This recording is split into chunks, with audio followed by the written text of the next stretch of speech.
Après une semaine riche en enseignements à l'endroit des jeunes et femmes des églises évangéliques de Sang du 18 au 22 novembre 2024, l'ONG Terfon a posé ses valises à Sévaré depuis ce lundi. Ici également, l'organisation ne s'est pas trompée des cibles. Vu l'importance de la notion de plaidoyer, les jeunes et femmes ont répondu présents. Une nouvelle donne d'un grand service.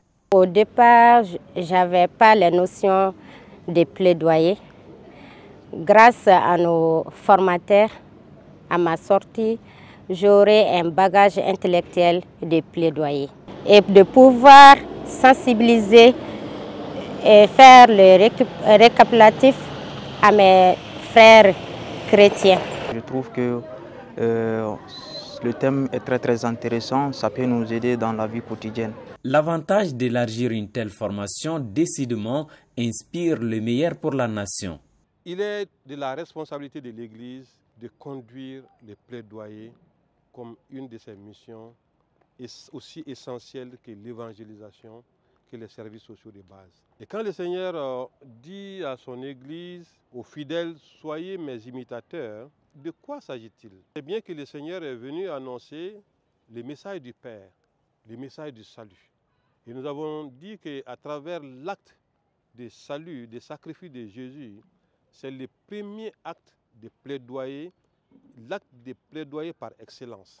Ce message fait qu'il est essentiel pour tout chrétien, si nous devons imiter le Seigneur, d'aller à l'évangélisation, de suivre les consignes du Seigneur par rapport à ce que lui-même il a fait en termes de services sociaux de base. Il a guéri, il a donné à manger, il a sauvé des vies. Donc, premièrement, comprendre qu'il est de la responsabilité de l'Église de conduire les plaidoyers, surtout dans le contexte de notre pays qui passe par l'objectif de Malekura et nous conduit forcément à travailler sur la dimension du Malédenkura.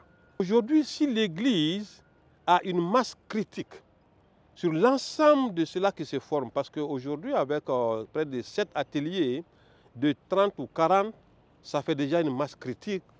Nous sommes à même de nous équiper par rapport à tous ces défis de sujets de plaidoyer dans notre pays.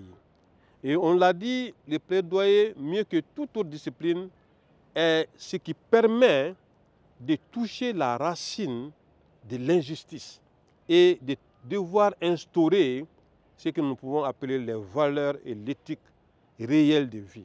Jusqu'ici, la grâce du Seigneur ne fait pas défaut, a conclu M. Marc Otoze Goïta.